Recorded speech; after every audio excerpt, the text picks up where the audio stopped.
Hey everybody, Ace Trainer Liam here. Hope you're having a lovely day. Welcome back to another episode of Pokemon WTF Moments. Sit back and relax once again as I head through another episode of the Pokemon anime and just look at how bloody trash it is. Like, I love it, it's timeless and I love it, but God, it's awful sometimes. If you're ready to tear the anime a new one once again, hit me that like button, hit me that subscribe button if you're new, and share this video for me with a friend if you would be so kind. And as always, use code ACE to save yourself some money on G Fuel. This is kiwi strawberry and it's really tickling my fancy at the minute.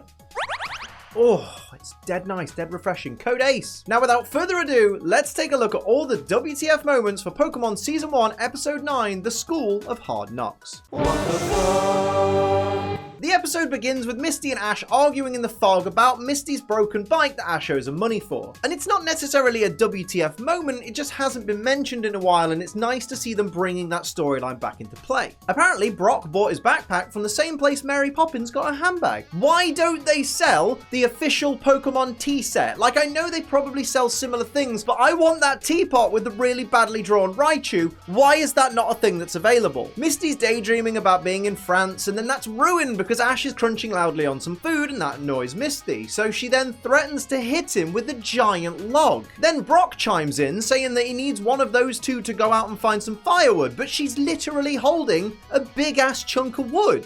Well, Liam, we can tell you don't go camping very often because a log of that size wouldn't make particularly good firewood because obviously it's going to be too— Nobody cares! Once again, Pikachu has Jigglypuff's voice for no reason. There's a treadmill in the woods. Why? Because anime. Direct quote from the kid on the treadmill when he sees this card. Is that a Zubat? His pronunciation, not mine. What can I even say about this one apart from that's pretty fucking stupid? The school kids in this scene are all talking about what level Pidgey learns certain moves and what level Pidgey evolves into Pidgeotto, but what are levels? I thought Pokemon evolved through friendship and hard work. Oh, bollocks. I've just set myself up for that know-it-all in the comments to be like, oh, Liam, certain Pokemon do evolve through friendship in the games, though, didn't you know?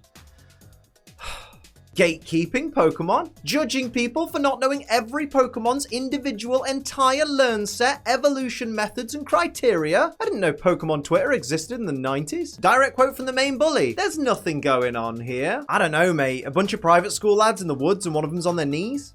I've heard a few stories about stuff like this.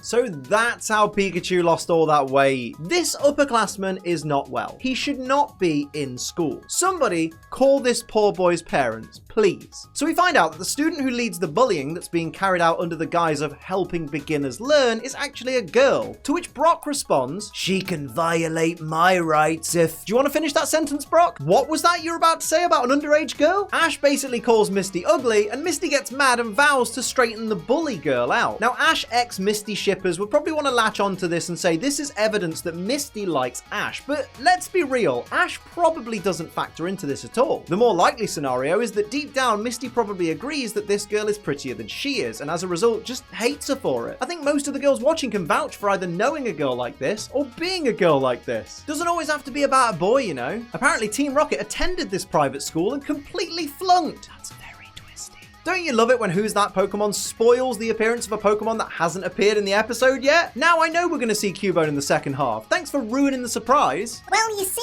Liam, that's because every Pokemon that's been seen in the episode so far probably has already been used in Who's That Pokemon before, so they've probably had no other choice than to use a Pokemon that appears after the ad break. Yeah, that's probably true. Doesn't mean I have to fucking like it. Apparently at Pokemon Tech, it's your Pokemon knowledge that counts more than actually winning battles. But what's the point in knowing every Pokemon's evolutions, moveset, strengths, and weaknesses if you can't actually apply them? Still better animation than Sword and Shield.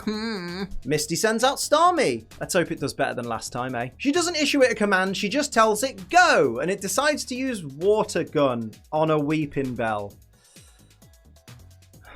I know it wins, but it's still dumb. So Weepinbell gets battered in one move. I guess it turns out running on a treadmill in the woods doesn't make you a better Pokemon trainer. With the way Team Rocket treat Meowth, I'm surprised his name isn't actually Milo.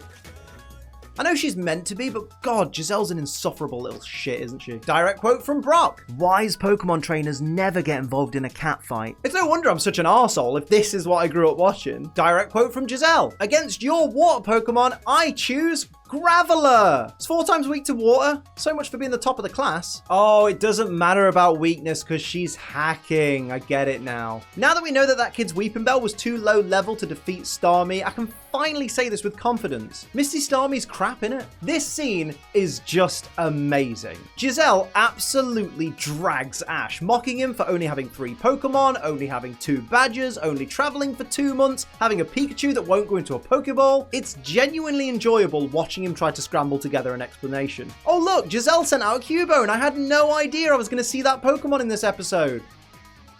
Direct quote from Ash. This Pikachu is my friend, and it's different from any other Pikachu. It's not though, is it? Ash commands Pikachu to use Shock Attack. That's not even a move. You're not helping your case here, are you? Cubone uses Leer and lowers Pikachu's defense, and in response, Ash tells Pikachu to pull a stupid face at it. It's like he doesn't even want to win. Giselle tells Cubone to use Bone Club, so it twats Pikachu with its bone, and then Ash screams, "That's not fair!" Firstly, it's her turn because you wasted yours, and secondly, Bone Club is a perfectly legal move for a Cubone to use. Super effective at that. You're gonna have to suck it up because that's more than fair, mate. Cubone uses Boomerang and Ash claims that throwing that bone is a cheap way to win. Again, it's a perfectly legitimate move. It's no cheaper a way to win than spamming Thunderbolt every battle. Or Shock Attack. Ash was literally just crying about fighting fair, but then lets Pikachu spin Cubone's skull around so it can't see. That's its dead mother's skull you're making a joke of. That's like mocking someone's religion. So apparently, along with Shock Attack,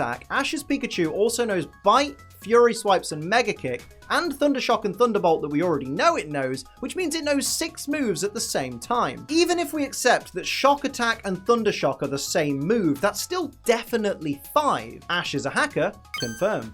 I know it's just a typical anime thing, but I give credit to anybody that can kneel on concrete with bare knees. That shit hurts. Giselle says none of the school's textbooks ever mention a Pikachu winning by anything other than electricity. So apparently these wonderful textbooks at this incredibly expensive school where students have to learn the level up movesets of every Pokemon don't mention Pikachu learning Quick Attack at level 16 or Swift at level 26, both normal type moves. Or, and I'm going to have to read these off because there's a lot of them, TM1, 5, 8, 9, 10, 16, 17, 19, 20, 34, 39, or 40, or even TM6 for Toxic Stalling, or TM31 for Mimic, which means that Pikachu could effectively use any type of move that the Pokemon it's against has. Doesn't sound like this school's worth the money. Direct quote from Joe. It was a cool fluke, wasn't it? Now, that's enough about my channel's popularity, thank you. So Team Rocket get defeated by being twatted with a bunch of Pokeballs, which really is just lazy. I watched this show to see Pokemon battles. Let me see Pokemon battles. Of course, one hits Jessie in the arse. Typical fan service. Ash, mate, you need to stop forgetting that you owe this girl a bike. Just pay up and she'll bugger off. And finally, the episode ends with the narrator telling us that the gang look back at the school where they learned so much. Which is complete bollocks, because all they learn is that in a world where there exists a school that proves that levels and stuff from the Pokemon video games do matter in the anime world, anime logic supersedes all that information and makes it worthless. Great job! So that'll do it for the WTF moments for Pokemon Season 1, Episode 9, The School of Hard Knocks. Hit like if you enjoyed the video, hit subscribe if you're new, and share this video with a friend. If you'd like to support the channel like these lovely people here do, pledge to my Patreon. It's patreon.com/AceTrainerLiam and save money on G Fuel. Use code ACE. But until next time, I'm Ace Trainer Liam. Keep on training.